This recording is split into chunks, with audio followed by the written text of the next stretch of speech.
जय हिंद स्टूडेंट्स, कैसे हैं आप सब। Yes, I am back again with one more session of phrasal verbs. इससे पहले हमने 2 सेशंस फ्रेजल वर्ब के अपलोड करे हैं आपके लिए, जिससे आप नए नए फ्रेजल वर्ब सीख सकें। And today I will again teach you some more phrasal verbs. अब देखते हैं पहला। देखिए मेक वर्ब लिखा हुआ है। मेक मतलब कोई चीज बनाना। अब आप देखेंगे जैसे जैसे हम इनके आगे वर्ब चेंज करते रहेंगे, how they change in their meaning. पहला है मेक फॉर। अब देख, फॉर का मतलब क्या होता है, किसी के लिए। So make for to go in a certain direction, typically in a hurry. So make for का मतलब अब आप देखेंगे यहाँ पे नहीं निकल रहा कि हमने कोई चीज किसी के लिए बनाई है। जैसे this food is made for you. As a phrasal verb make for का मतलब होता है जब हम एक पर्टिकुलर दिशा में जाते हैं, ठीक है, या हम जल्दी में होते हैं और हम एक पर्टिकुलर प्लेस या डायरेक्शन में जा रहे होते हैं, तब हम मेक फॉर का यूज करते हैं। तो इस तरीके से भी आपको मेक फॉर एक फ्रेजल वर्ब की तरह आ सकता है। तो अब आप देखिए कैसे मीनिंग एकदम बदल गया। The next one is make of. This is very important. Sorry, make of का मतलब होता है to understand the meaning of something. Made of, make of past tense हो गया। मेड ऑफ जब हम किसी चीज का मतलब समझते हैं। This thing is made of many substances, मतलब बहुत सारी चीजों की बनी हुई है। This table is made of would, ये टेबल वुड का बना हुआ है। So understand the meaning, actually direct relation. यहाँ पे मीनिंग का मतलब हो गया किसी भी चीज का जब हम एक डायरेक्ट रिलेशन समझते हैं। जैसे चेयर है, प्लास्टिक का है, तो हम बोल सकते हैं the chair is made of plastic. The next is makeup. Makeup होता है टू इन्वेंट अ स्टोरी। जैसे हम कह सकते हैं कि कोई मन गढ़ंत कहानी है, कोई स्टूडेंट क्लास में लेट आया और उसने अपने मन से कोई कहानी बना दी और हमारे सामने रख दी। सो हम बोल सकते हैं this story is made up. Made up मतलब बनावटी, it is not real, it is fake. The next is makeup. Makeup होता है फॉरगिव ईच अदर। अगर 2 दोस्तों में लड़ाई है तो हम कह सकते हैं लेट्स मेकअप, मतलब अब वापस से पैचअप कर लेते हैं, let's be friends again. And the last one is make somebody up to apply cosmetics. ये आपने सुना होगा, जैसे फीमेल्स हैं जो do a lot of makeup, आजकल तो बॉयज भी बहुत मेकअप करते हैं। तो मेकअप क्या हो गया, आर्टिफिशियली जब हम कोई चीज अपने फेस पे पुट ऑन कर लेते हैं, अप्लाइंग कॉस्मेटिक्स एंड ऑल, तो उसके लिए भी हम मेकअप यूज कर सकते हैं। अब आप देखेंगे ये बोथ द मेकअप, एक का मतलब था to cook up a story और दूसरा टू अप्लाई कॉस्मेटिक्स। दोनों में ये फोकस इस पे जा रहा है, आर्टिफिशियल, किसी चीज को artificial banana. So you can also remember like this. Okay, let us move to the next one. The next one is mess up. Mess up होता है when something is dirty. Messed up होता है फैला हुआ, गंदा, dirty, unorganized. Like your house is messed up, the kitchen is messed up, your wardrobe is messed up. मतलब सब कुछ बिखरा हुआ, फैला हुआ। कई बार हम ऐसे भी बोलते हैं life is all messed up, मतलब लाइफ में कुछ भी सही नहीं चल रहा है, सब कुछ जम्बल्ड अप है, उथल पुथल। So this is how we can use the phrasal verb messed up. ये बल्कि हम स्पोकन इंग्लिश में बहुत यूज करते हैं। The next one is mix up. Mix मतलब मिलाना। आपने कोई भी घर में कुछ कुक करा है, so you mix so many things, ingredients and items, तो वो हो गया मिक्स कर देना। मिक्सअप होता है when you are confuse. Suppose आप क्लास में हैं, आपने बहुत सारे ग्रामर के रूल्स पढ़ लिए, and then you get all puzzled up, mixed up, कि कौन सा कहाँ बताया था टीचर ने अप्लाई करना है, कौन सा क्या बताया था कहाँ अप्लाई करना है। आप 2-3 रूल्स में बिल्कुल कंफ्यूज हो गए, बी बैफल्ड हो गए, पजल्ड अप हो गए। That is the meaning of mix up. Then the next is monkey around with. To try to play with or repair a device that you have no true knowledge about. Basically just to fool around. बेवकूफ बनाना, मतलब आप कोई ऐसा काम कर रहे हो जिसका आपको कोई आइडिया ही नहीं है, ठीक है। कई बार कोई चीज होता है जो वर्क नहीं कर रहा होता, कोई भी इक्विपमेंट है, हम कहते हैं लाओ हमें दिखाओ, हम चेक करते हैं, अब हमें तो उसका आइडिया ही नहीं है। तो what are we doing, we are just wasting our time and fooling the other person. So that is the meaning of monkey around with. Try to repair something, try to work on something, but जिसका हमें बिल्कुल भी idea नहीं है, so we are just wasting time on that activity. Then the next one is narrow down. देखो narrow का मतलब होता है कम, जैसे लेन होती है, कोई सड़क है, हम कहते हैं नैरो लेन, मतलब पतली पतली सड़क, सॉरी कॉरिडोर है, नैरो कॉरिडोर, जहाँ चलने की भी जगह ना हो, दैट इज नैरो। तो नैरो डाउन से ही मतलब आपको पता चल रहा है जब हम ऑप्शंस को कम कर रहे हैं, to reduce the number of options or possibilities, you have to narrow down, you know, your options if you want to focus on the correct one. अगर आप 50 options लेके बैठोगे career options, so you will be all lost, you will be messed up. You will not know which one to go for, but अगर आपके पास limited 4 option है मान लीजिए, उनमें से you have to go for one, so आपका focus ज्यादा होगा, आप ज्यादा बेटर अपना चॉइस कर सकते हो. सो that is the meaning of narrow down, जब हम ऑप्शंस को कम करते हैं. देन द नेक्स्ट वन, अब देखिए पास. पास का नॉर्मल मतलब क्या होता है कि एक चीज दूसरे को पकड़ाना. अब देखते हैं एज अ फ्रेजल वर्ब ये कैसे यूज होगा. पास अवे, देखिए वेरी इंपॉर्टेंट आ सकता है एग्जाम में. पास अवे का मतलब होता है टू डाई. पास अवे का मतलब होता है खत्म हो जाना, मर जाना. Next is pass out. Pass out होता है फेंट, बेहोश हो जाना. somebody gets unconscious, ठीक है, तो हम बोल सकते हैं passed out because of the scorching heat, he passed out means he fainted. तो pass away means to die and pass out का मतलब होता है to faint. The next is pass something out. जैसे मैंने आपको बताया कोई चीज किसी को हैंड ओवर करना. मेरे पास बहुत सारे शीट्स हैं, मुझे स्टूडेंट्स को देनी है, तो मैंने एक को देके बोला जस्ट पास देम आउट, मतलब बाकियों को भी पकड़ा दो.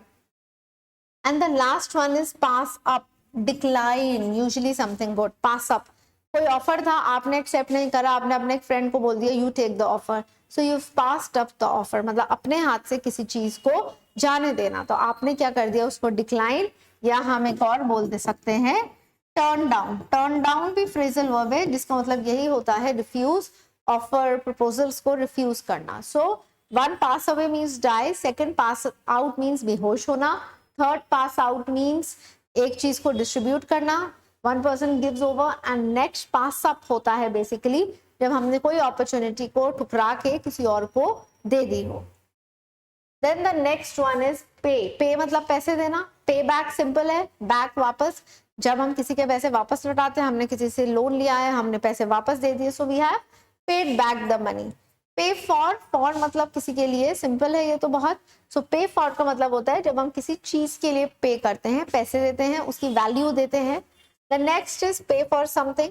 ये अच्छा है, देखिए पे फॉर सिर्फ पैसे देने के लिए यूज नहीं होता. पे for can be used like this also, be punished for doing something bad. जैसे हम कहते हैं यू हैव टू पे फॉर योर डीड्स, हम बोलते हैं यू हैव टू पे फॉर योर डीड्स, मतलब आपको अपने कर्मों को के लिए भुगतना पड़ेगा. सो पे फॉर योर डीड्स का मतलब होता है अपने कर्मों के लिए भुगतना. So pay for can also be used in terms of finances, plus pay for can also be used for actions. This is an important one.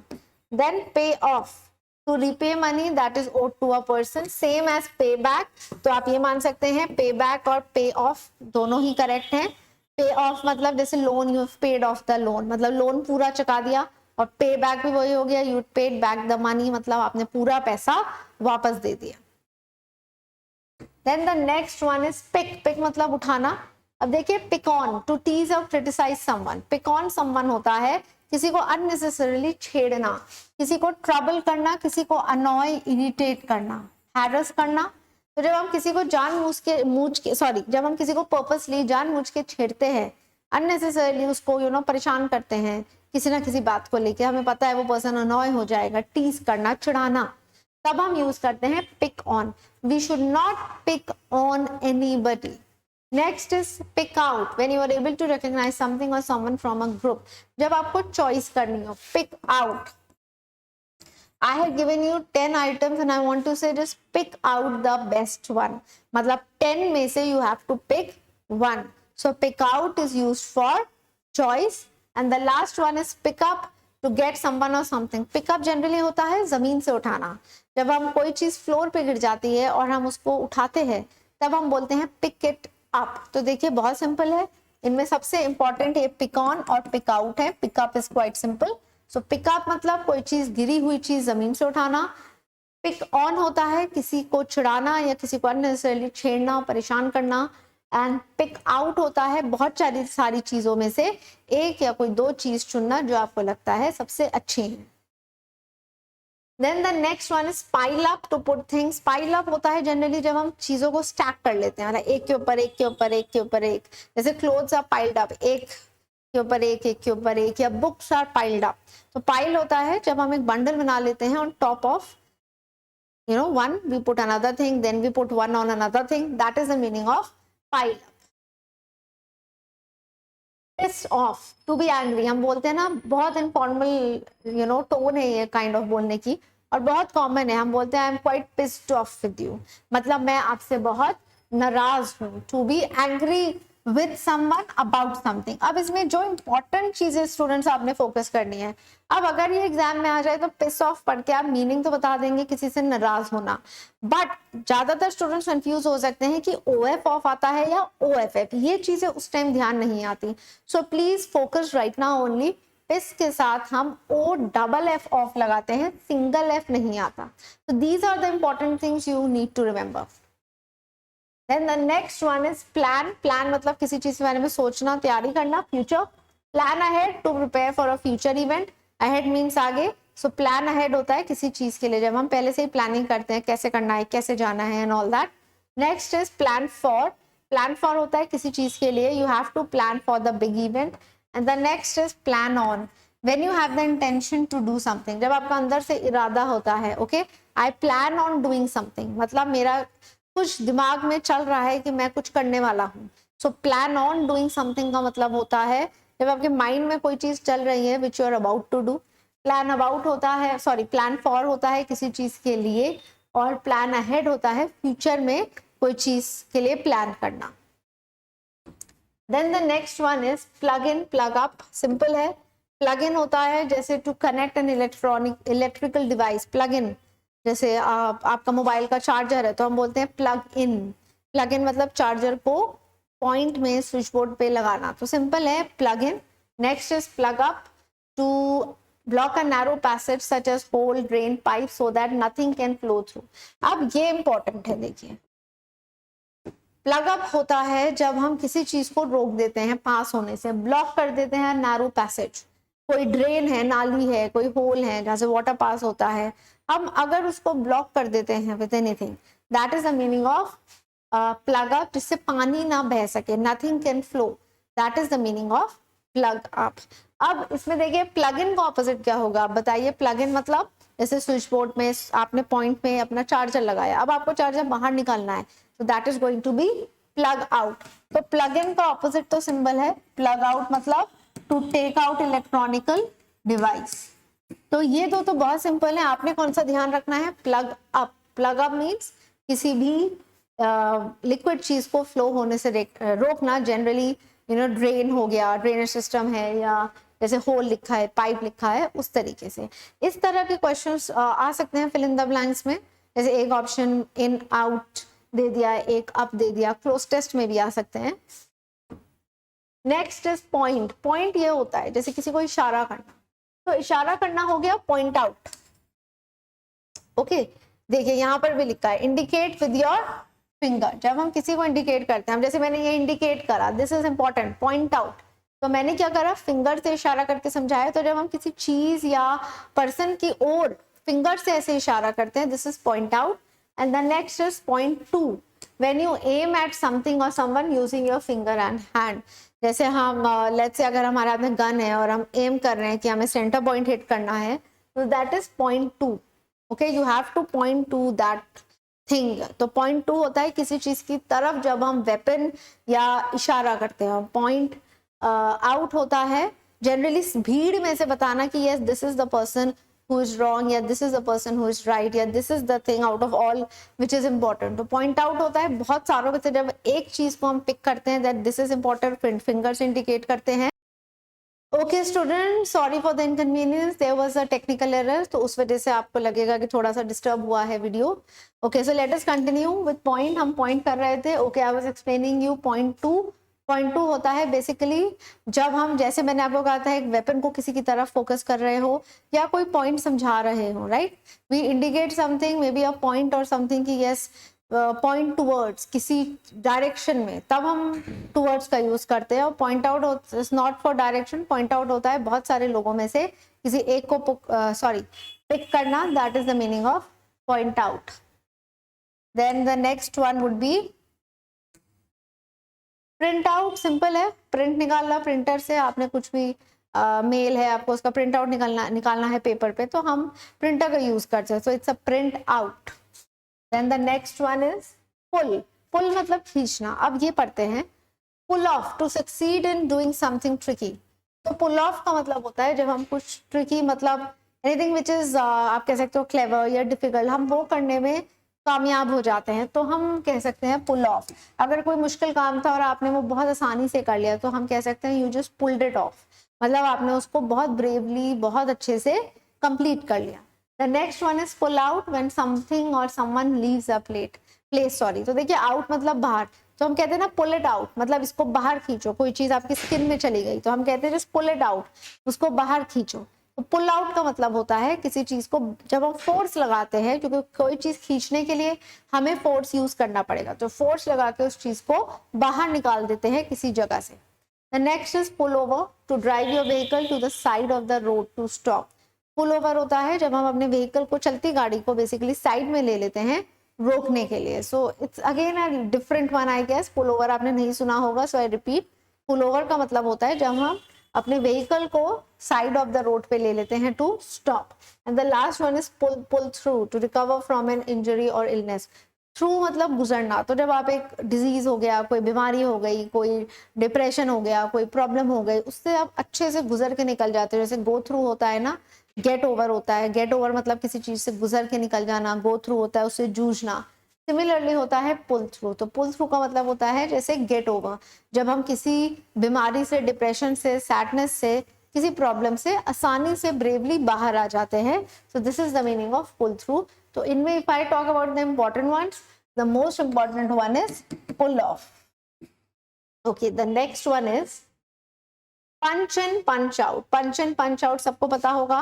Punch in means data enter करना कंप्यूटर में, system में। Punch out होता है basically it's time to leave. जब अगर आप किसी MNC में वर्क करेंगे, if you are an MBA, तो पंच इन करना पड़ता है card, that is the time you entered the office. और पंच आउट वो टाइम होता है जब आपने ऑफिस को छोड़ा है, आप वहां से निकल गए। द नेक्स्ट, अब देखिए पुट। पुट मतलब रखना। पुट के इतने सारे फ्रेजल वर्ब्स हैं, अब इनको पढ़ते हैं। Put away, to place something where it can not be seen. अब देखिए अवे मतलब दूर रख देना, तो हम किसी चीज को जब अपने आसपास नहीं चाहते हम क्या कहेंगे, just put it away. Put back simple है, बैक मतलब वापस, तो जो चीज जहां से उठाई है उसको वापस रखना, जस्ट पुट इट बैक। आपने कोई चीज कई टेबल से उठाई, सो इफ आई वांट कि आप उसको वापस रखो तो मैं बोलूंगी just put the thing back on the table. Then next, put down, to place something on a surface और एन ऑब्जेक्ट। नीचे, बैक मतलब वापस उस जगह पे रखना, डाउन मतलब नीचे, पुट इट डाउन। आपके हाथ में अगर लगेज है तो what will I say, why are you carrying it, just put it down, उसको नीचे फ्लोर पे रखिए। तो पुट डाउन का मतलब होता है किसी चीज को नीचे जमीन पे रखना। Okay, put in, when you invest और मेक अ डिपॉजिट, जैसे हम बोलते हैं he has put in a lot of hard work. तो पुट इन का मतलब होता है जब हम बहुत एफर्ट्स किसी चीज में इम्प्लाई कर देते हैं, अप्लाई कर देते हैं। पुट इन का मतलब होता है बहुत ताकत, बहुत एफर्ट्स किसी चीज में डालना। ठीक है, so I write here efforts, ये जनरली एफर्ट्स के लिए यूज होता है। The next is put off. Now this is very important students. Put off, to become offended by someone और समथिंग। पुट ऑफ, जैसे हम कई बार किसी से पूछते हैं व्हाट पुट यू ऑफ, मतलब ऐसी क्या चीज थी जिससे आप नाराज हो गए और आप पीछे हट गए। ऑफेंड मतलब क्या होता है, किसी से बुरा मान जाना। तो कई बार जब हम किसी की किसी बात का बुरा मान जाते हैं, बिहेवियर का बुरा मान जाते हैं, हम दिल पे लेके बैठ जाते हैं, हम बात करना छोड़ देते हैं, या हम एक बैक सीट ले लेते हैं, हम पीछे हट जाते हैं। That is the meaning of put off. So put off का मतलब होता है to become offended by someone और समथिंग। अब एक चीज ध्यान से देखिए, I tell you one more meaning of put off. Put off का एक और मतलब होता है दैट इज डिले, किसी काम को डिले कर देना, पोस्टपोन। अगर कोई मैच है बारिश की वजह से पोस्टपोन हो गया टू द नेक्स्ट डे, तो आप बोल सकते हो the match has been put off because of bad weather. तो पुट ऑफ का मतलब डिले भी होता है, किसी चीज को आप कह सकते हो डिले करना, देरी से करना, नेक्स्ट किसी ड्यू डेट पर शिफ्ट कर देना। So now what have you learn, put off has two meanings, okay, and both the put off are very important. पहला पुट ऑफ, आई रिपीट, जब किसी के बिहेवियर से हम बहुत ऑफेंड हो जाते हैं, बुरा लग जाता है, एंड वी स्टॉप टॉकिंग और we stop going there, that is put off. दूसरा पुट ऑफ होता है किसी काम को डिले करना। The next is put past, to not be surprised by persons actions, always used with the negative. Basically जब हम किसी के एक्शन से सरप्राइज नहीं होते, अगर हमें पता है कि ये पर्सन बहुत मिसबिहेव करता है, always speaks wrong, always behaves badly, you know is ill manner, तो जब वो ऐसा बिहेव करेगा we will not be surprise, because हमें पता है कि ये तो गलत ही बिहेव करता है, तो इसने तो अपने हिसाब से गलत ही बिहेव करा है, so there is nothing wrong with it, उसका नेचर ही ऐसा है. So that is the meaning of put past. Sorry, you should not put past anybody's actions. Next is put together. Together मतलब साथ, सो पुट टुगेदर होता है किसी चीज को साथ में रखना. Put up, to move an object to a high level. जैसे पुट डाउन मैंने क्या बताया, ऑब्जेक्ट को लोअर लेवल पर रखना. पुट अप होता है किसी लेवल को, किसी ऑब्जेक्ट को हाइट पे रखना. And then the next one is put up with, to tolerate और accept. Students, this one is also very very important. Put up with का मतलब होता है किसी को बर्दाश्त करना. जैसे I can say I can not put up with you means I can not tolerate you, मैं आपको बर्दाश्त नहीं कर सकती. तो पुट अप विद का ये मतलब भी निकलता है टू टॉलरेट और accept someone. So I can put up with you means मैं आपको टॉलरेट कर सकती हूँ. I can not put up with your unruly behaviour, आपके गंदे बर्ताव के साथ को मैं हैंडल नहीं कर सकती. So the most important ones if you ask me students, एक तो इसमें है पुट ऑफ. पुट ऑफ के दोनों मीनिंग, एक डिले करना और एक नाराज हो जाना, और दूसरा ये वाला बहुत इंपॉर्टेंट है put up with. Put up with का मतलब होता है टू टॉलरेट समवन, किसी से निभाना.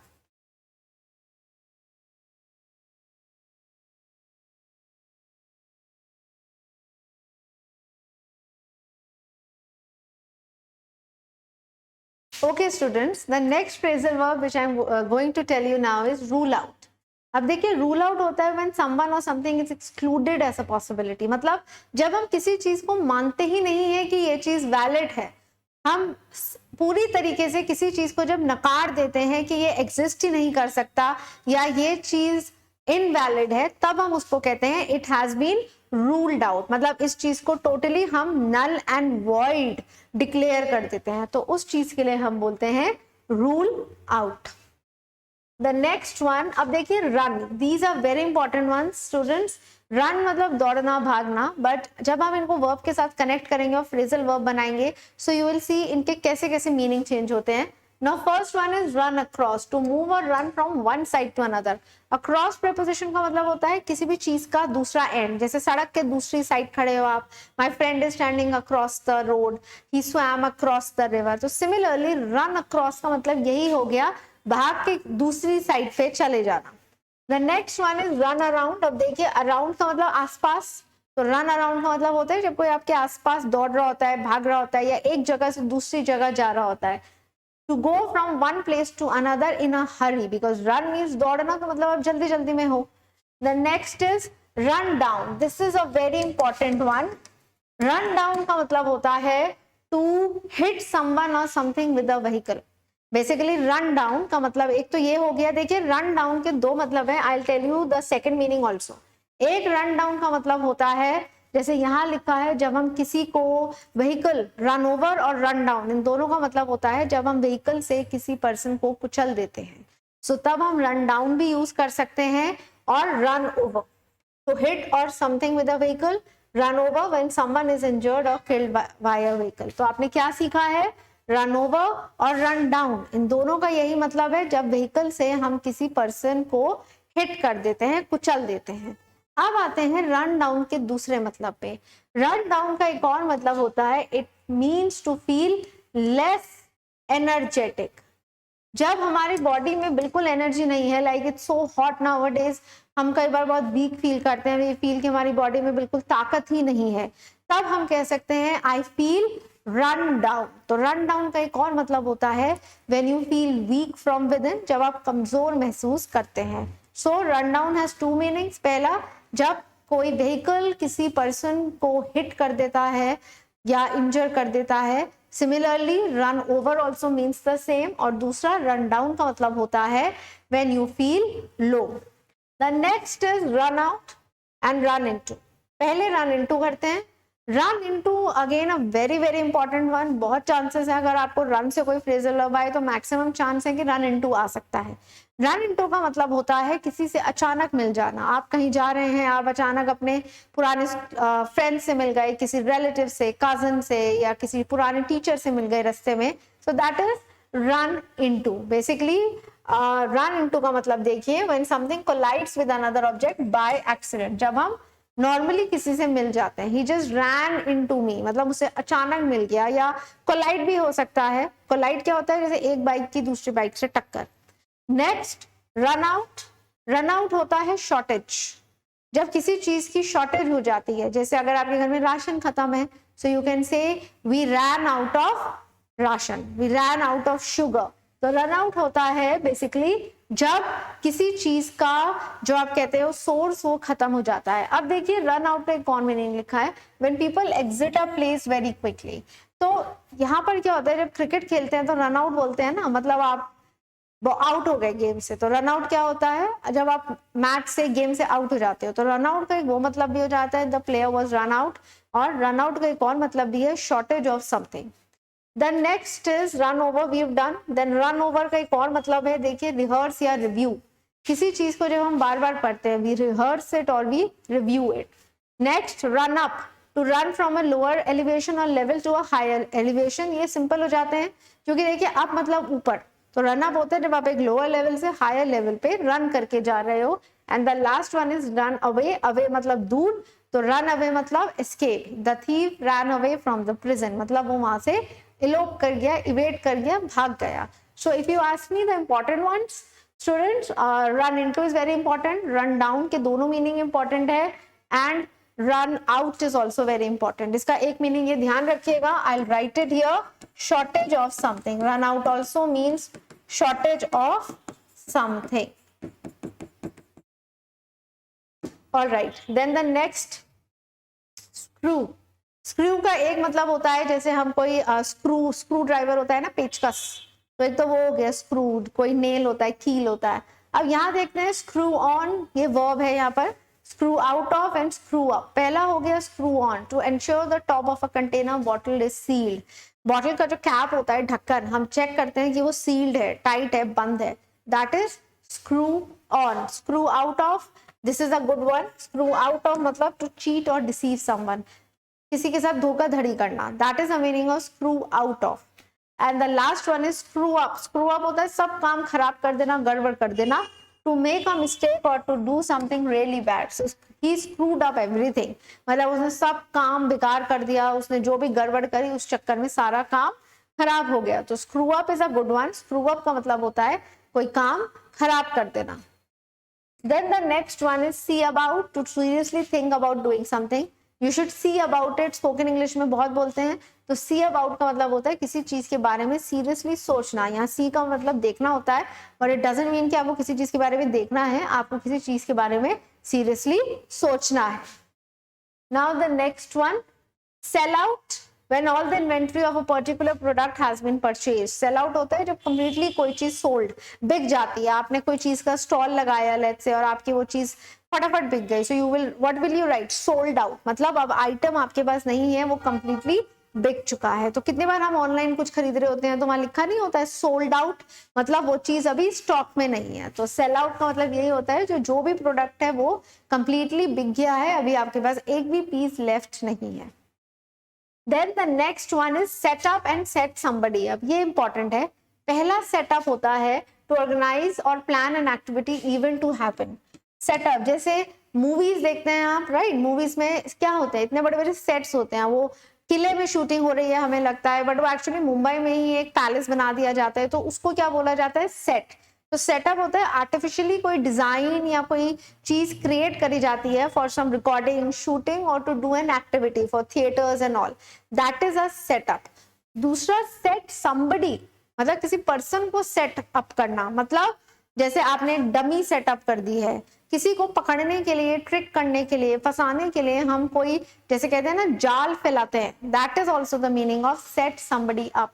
जब हम एक जाल फैलाते हैं किसी को पकड़ने के लिए रंगे हाथ, that is the meaning of set somebody up. The next is settle down and settle for.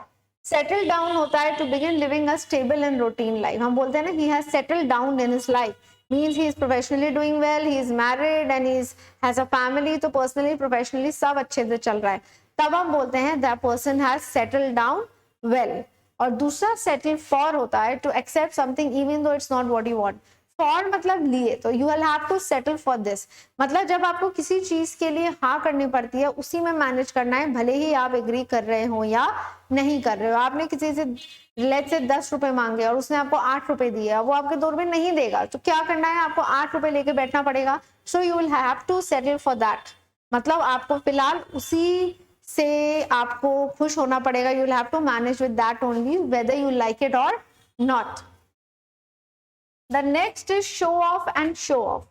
To over display your skills or what you have. Show off होता है जब हम दिखावा करते हैं, हमारे पास कोई चीज है, you have lots of luxurious things in your house and all। तो कई स्टूडेंट्स होते हैं, कई लोग होते हैं बहुत दिखावा करते हैं फ्रेंड्स में या अपने रिलेटिव्स में, मेरे पास ये है, मेरे पास ये वो है, तो दिस इज शो ऑफ। अब आपने क्या ध्यान देना है, ऑफ की स्पेलिंग OFF, क्योंकि ये आ सकता है फिलअप्स में भी, they can give you one option as OF and one option as OFF, so you should know it is OFF।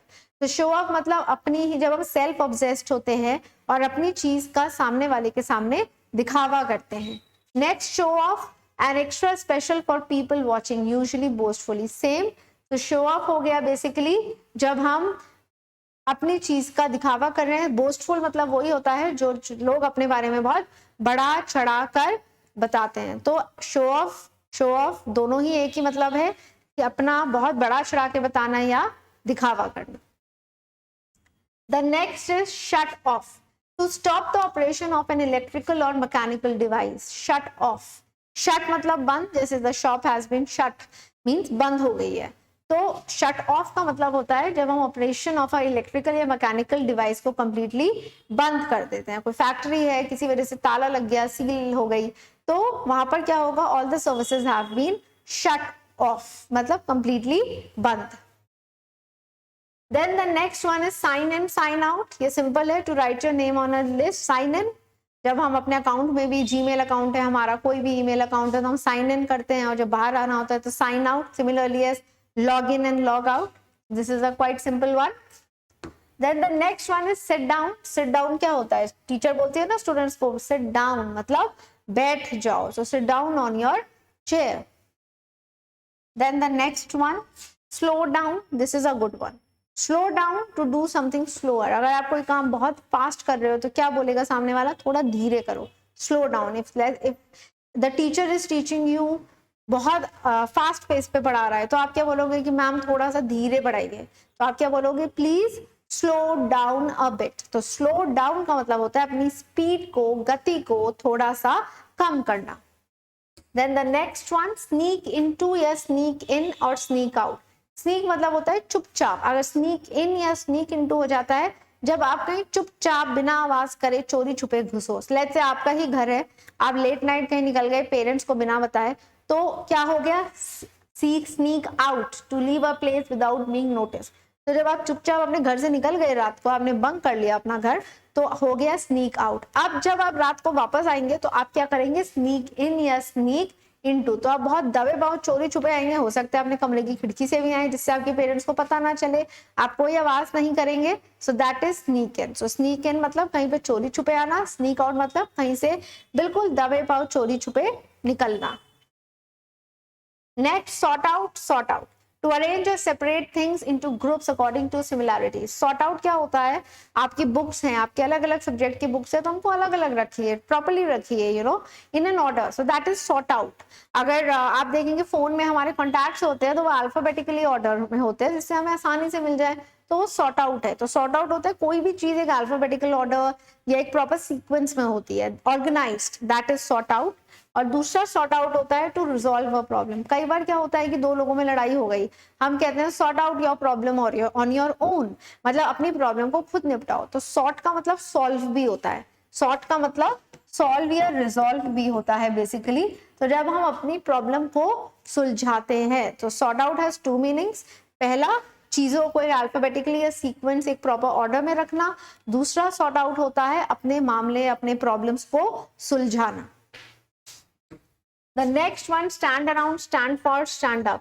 Stand around होता है to stand in one place or area where you should be doing something.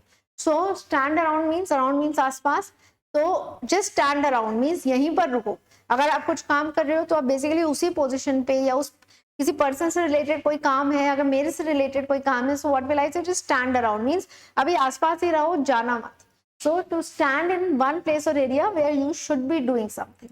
Next है stand for. Again for का मतलब क्या होता है, लिए, to support or represent an idea. Okay, you should take a stand for yourself, मतलब अपने लिए आवाज उठाओ. तो स्टैंड फॉर का मतलब होता है जब हम किसी चीज को सपोर्ट करते हैं, हम अपने लिए भी, अपने आप को भी सपोर्ट कर सकते हैं.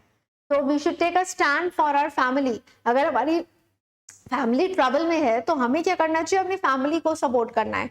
To take a stand, basically we say take a stand for something or someone. तो जब हम ऐसे बोलते हैं take a stand for your family, मतलब अपनी फैमिली के हित में बोलो, अपनी फैमिली के साथ रहो, फेवर करो. And the last one stand up. जैसे सिट डाउन था, सिमिलरली स्टैंड अप. अभी आप बैठे हुए हो, अब आपको बोला जाए कि खड़े हो जाओ, तो टीचर क्या बोलेगा, stand up. Okay, then the next one is start off, start out, start up. The beginning of an, start off होता है the beginning of an event, activity or time period. Okay, let's say अगर आप picnic पे जा रहे हो family के साथ, तो जिस टाइम पे आप घर से निकलते हो, if you leave at 6 in the morning, so you will say we started off at 6. तो स्टार्ट ऑफ का मतलब होता है वो टाइम जब आप अपनी जर्नी को शुरू करते हो. Start out, to begin a trip or venture to some place. Students it's same, तो आप स्टार्ट ऑफ भी बोल सकते हो और स्टार्ट आउट भी बोल सकते हो. ओके, ये बिल्कुल सेम है, both of them are correct.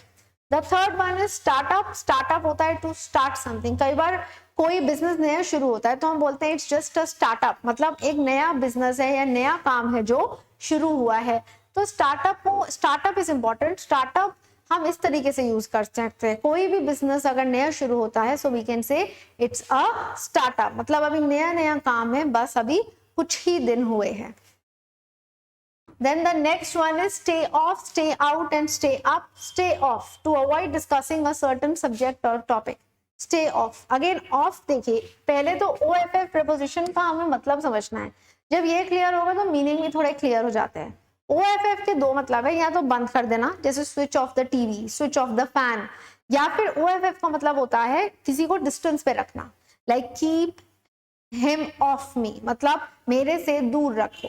तो keep of, OFF, keep of का ये मतलब भी होता है किसी को एट आर्म्स लेंथ रखना, दूरी बनाए रखना. तो सिमिलरली स्टे ऑफ का मतलब वही हो गया to stop, sorry, to avoid discussing a certain subject और टॉपिक. मतलब जब आप कुछ टाइम के लिए कोई टॉपिक डिस्कस कर रहे हो, कुछ पूछना है, आप नहीं करते हो, you just stop doing it because you know you might and up in an argument. तो आप उस टॉपिक पे बातचीत या डिस्कशन को फिलहाल रोक देते हैं. That is the meaning of stay off. Then stay out. Out मतलब बाहर, सो स्टे आउट होता है कहीं से भी बाहर रहना. He stayed out of his home, मतलब वो घर से बाहर रहा.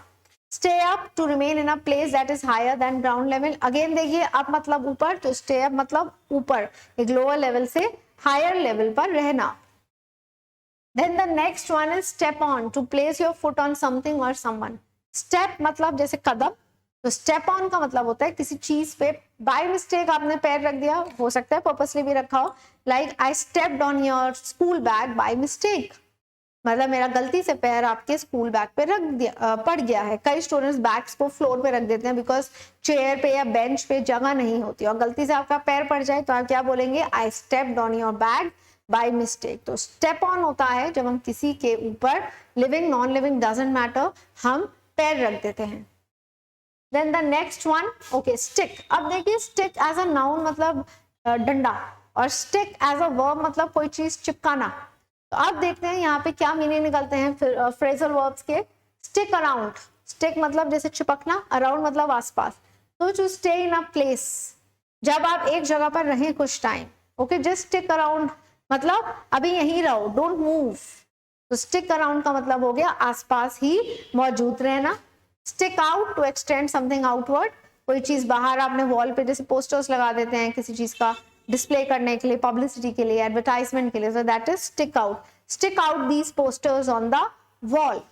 Next, stick to. This is very very important.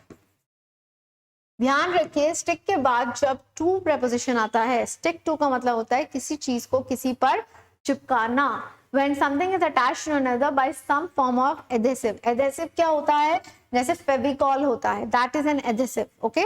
Anything used किसी चीज को चिपकाने के लिए, जैसे फेविकॉल हो गया, गम हो गया, उसको हम एडेसिव बोलते हैं। So when something is attached to another like this, हम हमेशा बोलते हैं स्टिक टू इट। आपकी फोटो है, आपने फॉर्म पे चिपकानी है, तो आप बोलेंगे stick the photograph to the form. Then next, stick to something, ये भी बहुत इंपॉर्टेंट है। स्टिक टू समथिंग मतलब किसी चीज को करते रहना, हटना नहीं। अगर आपने कोई काम नया शुरू करा है, लेट्स से आपने रोज अब सुबह उठ के एक्सरसाइज करना स्टार्ट करा है, तो वी वांट कि आप रेगुलर करो, ऐसे नहीं कि 4 दिन करो और फिर छोड़ दिया। सो अब आप उस काम को रेगुलर बनाए रखोगे, so we can say stick to the daily routine of exercising. So stick to, तो स्टिक टू समथिंग का मतलब यहाँ चिपकना नहीं है, किसी चीज को फेविकॉल से नहीं चिपकाना, बट कोई काम बीच में नहीं छोड़ना, उसको रेगुलर करते रहना। Then stick up, to use a weapon specially a gun to rob someone. जब हम किसी को ऐसे बंदूक दिखाते हैं और चोरी कर लेते हैं, सामान लूट लेते हैं, धमका देते हैं, that is stick up. He sticked up the gun on my forehead, उसने माथे पे बंदूक लगाई। तो ऐसे में हम स्टिक अप यूज कर सकते हैं, और stick with, to continue to use or do something। stick with मतलब किसी चीज को जब लगातार करते रहो।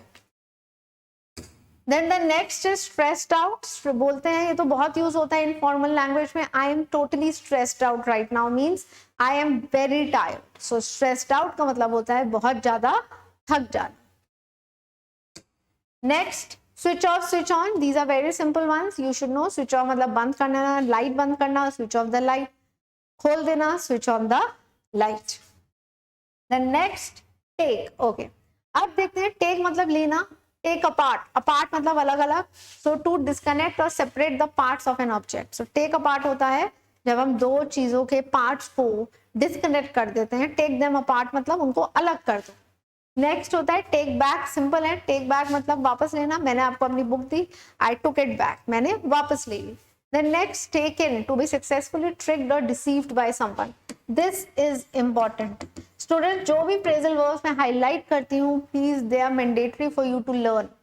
तो trick in का मतलब होता है जब आप किसी से almost बेवकूफ ही बन जाते हो, when somebody is successful in cheating you or deceiving you। Like he was tricked by the property dealer। property dealer ने almost उसका बेवकूफ बना ही दिया था, गलत प्रॉपर्टी में फंसा दिया या पैसे ले लिए, somewhat, you know, इस तरीके से। Then the next is take out, take out, to remove an object from an area, place or container। take out your books from the bag। तो take out का simple मतलब है अंदर से कोई चीज बाहर निकालना। and take out on, take out on हम गुस्से के लिए यूज करते हैं, ये भी इंपॉर्टेंट है। don't take out your anger on anyone। don't take out your anger on anyone मतलब अपना गुस्सा किसी पे निकालना। ये ज्यादातर एंगर, फ्रस्ट्रेशन ऐसे वर्ड्स के साथ ही यूज होता है। Then the next one is take up on, when you accept an invitation and offer from someone। okay, take up that thing मतलब जब हम किसी से कोई ऑफर है, कोई इनविटेशन है, कोई प्रपोजल है, वो एक्सेप्ट कर लेते हैं, तब हम बोलते हैं take up on। take after somebody, again very very important। इसका मतलब है to resemble a family member। जब हम किसी फैमिली मेंबर से रिजेंबल करते हैं, मिलते हैं, लाइक जनरली बच्चे पेरेंट्स पे जाते हैं, किसी की शक्ल मदर से मिलती है, फादर से, तो अगर आपकी शक्ल अपनी मदर से मिलती है, so you can say I take after my mother. It is used for facial features also and it is used for habits also. अगर आपकी आदतें अपनी मदर से मिल रही हैं, पेरेंट्स से मिल रही हैं, व्हाटएवर इट इज, तो आप बोल सकते हैं I take after my mother or my parents. So it's used for facial features as well as it is also used for habits. Take off, जब प्लेन उड़ जाता है, take off, my flight took off. तो ये important है, yet it's very simple also, but ध्यान रखिएगा please, O F F कौन सा है, O F F sorry off कौन सा है, O double F, single F नहीं।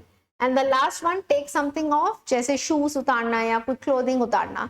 Take off your shoes, when we enter a temple we always take off our shoes मतलब remove a pair of accessories or shoes or socks or clothing. Then the next one, tear down, tear off, tear up। अब tear मतलब फाड़ देना किसी चीज को, so tear down होता है to deconstruct a building, collapse, destroy कर देना, बेसिकली किसी बिल्डिंग को गिरा देना, डिस्ट्रॉय कर देना। जैसे गवर्नमेंट कितनी बार अगर कोई बिल्डिंग इलीगल बनी होती है तो बिल्डिंग को गिरा देती है ना, तो building was destroyed by the government या collapsed. तो सिमिलरली आप tear down यूज कर सकते हो, it's a good one. tear off to remove with force, किसी चीज को ताकत से जब हम फाड़ देते हैं, हटा देते हैं, that is tear off. And tear up होता है किसी चीज को रिप इनटू पीसेस, बहुत सारे टुकड़ों में. कोई पेपर है, आपने किसी को पता ना चले, कुछ सीक्रेट लिखा है, तो आपसे बहुत छोटे छोटे टुकड़े करके उसको डस्टबिन में डाल दिया. So you tear up. अच्छा, टेयर का पास्ट टेंस ध्यान रखिएगा, it is tore and third form is torn. Tear, tore and torn. Next is tell apart, tell on. To be able to, apart मतलब अलग. अब देखते हैं, to be able to differentiate something or someone from something or someone else. So tell apart का मतलब होता है, apart मतलब अलग अलग. तो जब हम दो चीजों में फर्क बता सकते हैं, that is the meaning of tell apart. मतलब आपने दो वर्ड्स बोल दिए, let's say homonyms बोल दिए. अब आप, वो मिलते जुलते वर्ड्स हैं बट मीनिंग अलग है, तो आपको क्या करना है, you have to tell apart their meanings. मतलब उनके दो अलग शब्द और उनके अलग अलग मतलब आपको बताने हैं. Next is tell on, to inform an authoritative figure about what someone else did. जब आप अपने से हायर पोजीशन पे किसी को कुछ बता रहे होते हैं, सपोज आप विटनेस हैं किसी क्राइम के, आप पुलिस को या जज को कुछ बता रहे हैं, so you have to tell on, you have to tell the truth on. मतलब आपको जो भी सच्चाई है, जो भी आपने देखा है, आपको वो जाके बताना है. Then the next one, think. ये इंपॉर्टेंट है. Think about, think about to consider something prior to make a final decision. तो थिंक अबाउट इट बोलते हैं जब हम किसी चीज को बिल्कुल ही फाइनल आउटकम देने वाले होते हैं. हम कई बार कहते हैं ना, जस्ट थिंक अबाउट इट, सोच लो एक बार इसके बारे में, it's very very important. So that is the meaning of think about. Think about your future. The next, think ahead. Ahead मतलब आगे, किसी आगे फ्यूचर के बारे में सोचना. अभी आप ऑलरेडी पढ़ रहे हो and you start thinking ahead, you start thinking ahead की आगे क्या करोगे 10 साल बाद. So that is the meaning of to think and plan carefully. We should always think ahead of time and do our investments. The next is think up, to use your imagination or to create a plan, idea or solution. So think up का मतलब हो गया किसी चीज के बारे में सोचना. think it up मतलब जब कोई आइडिया है, प्लान है या सिचुएशन है, basically use your imagination to create it. अब जैसे एडवर्टाइजमेंट फील्ड में क्या होता है, the people they use the imagination, you know, to make an ad. तो वो थिंक अप यूज कर सकते हैं. They really have to think up hard to make a good advertisement. तो क्योंकि वहां पर वो अपने इमेजिनेटिव पावर को यूज कर रहे हैं. तो जहां पर आप अपने फ्यूचर के बारे में सोच रहे हो, वहां थिंक अहेड. जहां आप किसी डिसीजन के बारे में रीथिंक कर रहे हो, वहां थिंक अबाउट. और जहां आप अपनी इमेजिनेशन को यूज कर रहे हो, जैसे कोई एड बनाना है या कोई शो क्रिएट करना है, so you just using your wild imagination, उसके लिए होता है थिंक अप. थिंक बैक मतलब remember. Okay, I was thinking back. Back मतलब पीछे. तो थिंक बैक होता है पुराने समय के बारे में कुछ सोचना. Then think over, again consider. Think over का मतलब यही होता है, थिंक ओवर और think about kind of similar है. तो थिंक ओवर, ओवर मतलब again, so think over it मतलब इस पे दोबारा सोचो, फिर से विचार विमर्श करो. So students, these are some very important phrasal verbs again which I have got for you. Please go through them. Because ये वोकेबलरी में काफी आ जाते हैं, चाहे कोई भी कॉम्पिटेटिव एग्जाम हो. ये आपको फिल इन द ब्लैंक्स में आ सकते हैं, they can come in errors also, right. और क्लोज टेस्ट में आ सकते हैं, किसी भी ग्रामर सेक्शन में आ जाते हैं. So be very very careful. आपको डिफरेंस पता होने चाहिए. इसीलिए मैंने जितने फ्रेजल वर्ब्स हैं, वेदर दे आर इंपॉर्टेंट और not important, I have shared all of them with you. So now it's up to you that how you have to go about it, remember them. Alright. And please इनको अपने spoken English में use करना शुरू करिए, because जितना आप इनको natural रखेंगे तो आपके लिए लर्निंग वर्क कम रहेगा. सो वो नेचुरली आपको याद हो जाएंगे. So in the next session, I will be getting some more vocabulary for you, which is going to be helpful. So I'll see you then, students. Meanwhile, please go through these phrasal verbs. If you have any doubt, if you want to ask something, please write in the comment section and I will get back to you. Thank you. Jai Hind and take care.